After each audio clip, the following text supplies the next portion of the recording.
Hello, अभी लगभग रात के साढ़े 9-10 बज रहे होंगे। मुझे एक कहानी याद आई जिसे मैं शेयर करना चाहता हूँ। एक दोस्त होता है हिमांशु, वो घर से निकलने की तैयारी कर रहा है कुछ अपने नए दोस्तों से मिलने के लिए, उनसे कुछ उसको काम भी है। इतने में देखता है कि उसका एक पुराना मित्र है योगेश नाम का लड़का, वो उससे मिलने के लिए घर आता है। दोनों आपस में बैठते हैं, बातें करते हैं। फिर हिमांशु कहता है ऐसा करो तुम यहीं घर पे बैठो जब तक मैं काम निपटा के कुछ अपने नए दोस्तों से मिलकर आता हूँ। तो योगेश कहता है मैं भी तुम्हारे साथ चलता हूँ। तो दोनों तैयारी करते हैं चलने की, पर फिर योगेश कहता है कि यार मेरे कपड़े रास्ते में आते-आते गंदे हो गए हैं, तो अगर कोई दिक्कत ना हो तुमको, तुम अपने कोई कपड़े हमको दे दो पहनने के लिए। हिमांशु भाई ने भी कुछ दिन पहले शादी में जाने के लिए नए कपड़े लिए थे, जिसने एक भी बार नहीं पहने थे, वो उसने उसको खुशी-खुशी दे दिए। लेकिन जब योगेश ने कपड़े पहने तो देखा यार योगेश तो हिमांशु से ज़्यादा या खुद से ज़्यादा स्मार्ट लग रहा है, बहुत अच्छा लग रहा है। तो उसको हल्की-हल्की ईर्ष्या हुई, पर उसने इस बात पर ध्यान नहीं दिया। पर जैसे दोनों लोग चलते-चलते आगे निकले तो देखा यार सभी लोग योगेश को नोटिस कर रहे हैं और उसको नोटिस नहीं कर रहे हैं। अब उसको इस बात की ईर्ष्या हो रही है कि कपड़े उसके हैं और लोग उसको नोटिस नहीं कर रहे हैं।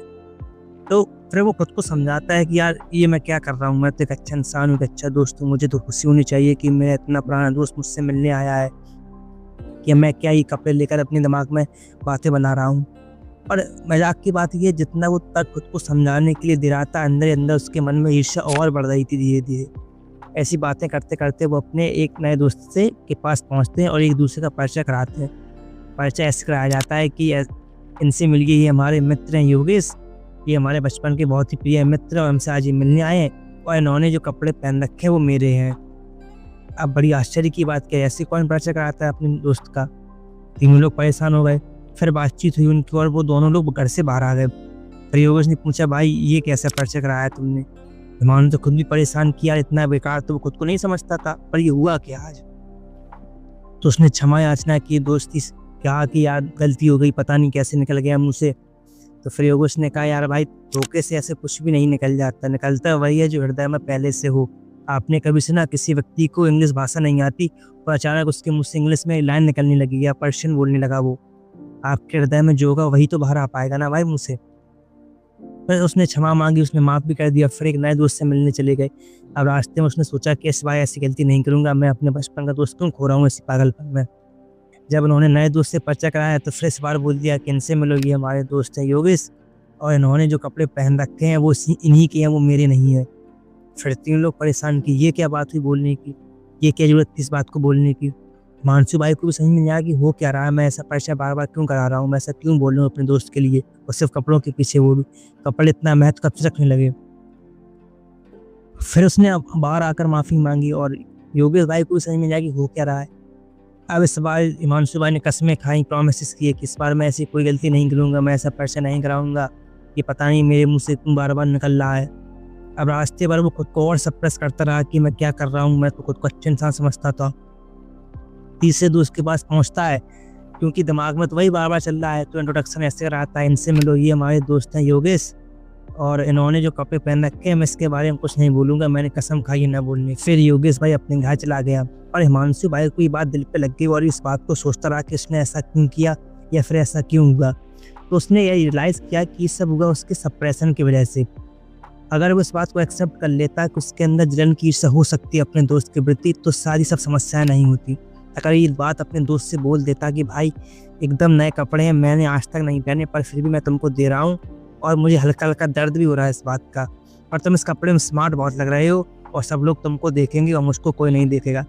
तो ये बात शायद शेम की ना होती, हँसी की होती और योगेश भाई खुद जाकर दूसरे दोस्तों से बोलता कि हिमांशु भाई इतना बेहतरीन आदमी है, ये इतना अच्छा मेरा दोस्त है कि मैं इतने सालों बाद उससे मिला, फिर भी उसने मुझे अपने नए कपड़े पहनने को दिए ताकि मैं अच्छा दिख सकूं। आप खुद बताइए अगर उसने एक्सेप्ट कर लिया होता कि उसके हृदय में भी कुछ कमियां हो सकती हैं या उसको जलन की भावना हो सकती है, तो इस कहानी का रूप किस तरह होता। इसी कहानी की तरह हम भी जिस एडिक्शन से बचना चाहते हैं उसी को सबसे ज़्यादा सप्रेस करते हैं।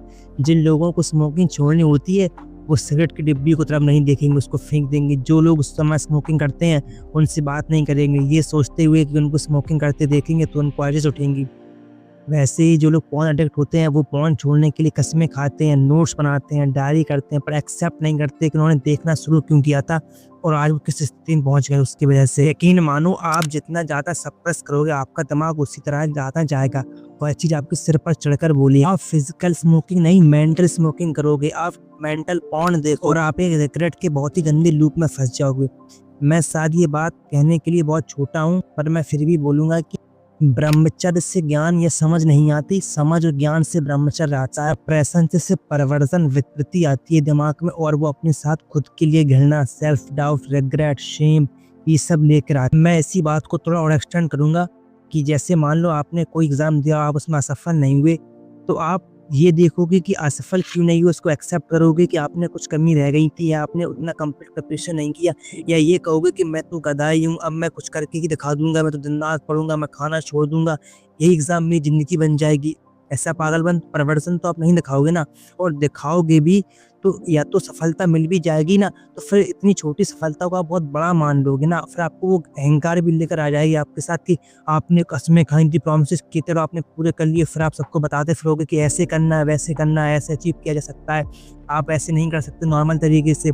और अचीव अगर धोखे से नहीं हुआ जो आपको करना चाहिए था या होना चाहिए था, फिर आप क्या करोगे, इतना सेल्फ डाउट, घृणा, नफरत से भर जाओगे अपने अंदर, आप खुद से मिरर में भी अपनी शक्ल नहीं देखना चाहोगे। अगर आपको अंदर एक्सेप्टेंस की कला नहीं है, अगर आपको एक्सेप्टेंस करनी नहीं आती चीज़ों को, अगर आपको उनको डाइजेस्ट करना नहीं आता, तो पहला स्टेज यही होता है एक्सेप्टेंस का। किसी भी चीज़ को सप्रेस नहीं करना, उसको समझना है। एक्सेप्टेंस एक्सेप्ट करोगे, उसके बाद आएगी ईगोलेसनेस की फेज, जहाँ पर अपना घमंड को छोड़ोगे, अहम को छोड़ोगे अपने। उसके बाद आएगी अंडरस्टैंडिंग की फेज। अंडरस्टैंडिंग से आपके जीवन में लव क्रिएट होगा, आप एक अच्छा एटमॉस्फेयर अपने आसपास क्रिएट करोगे, ना कि एक टॉक्सिक एनवायरनमेंट अपने आसपास क्रिएट करोगे। ऐसी बहुत सारी स्टेजेस होती हैं। मैं इस वीडियो में सिर्फ आपको ये कहानी सुनाने आया था और ये बताने आया था कि एक्सेप्टेंस कितना ज़रूरी है, ना कि सप्रेशन। आगे और भी वीडियोस मैं बनाऊंगा इस टॉपिक पर, जिसमें मैं आपको और भी स्टेजेस को धीमे धीमे अलग अलग स्टोरीज से कवर करूंगा। उम्मीद है आपको स्टोरी पसंद आई होगी। अपनी राय कमेंट सेक्शन जरूर दें। धन्यवाद।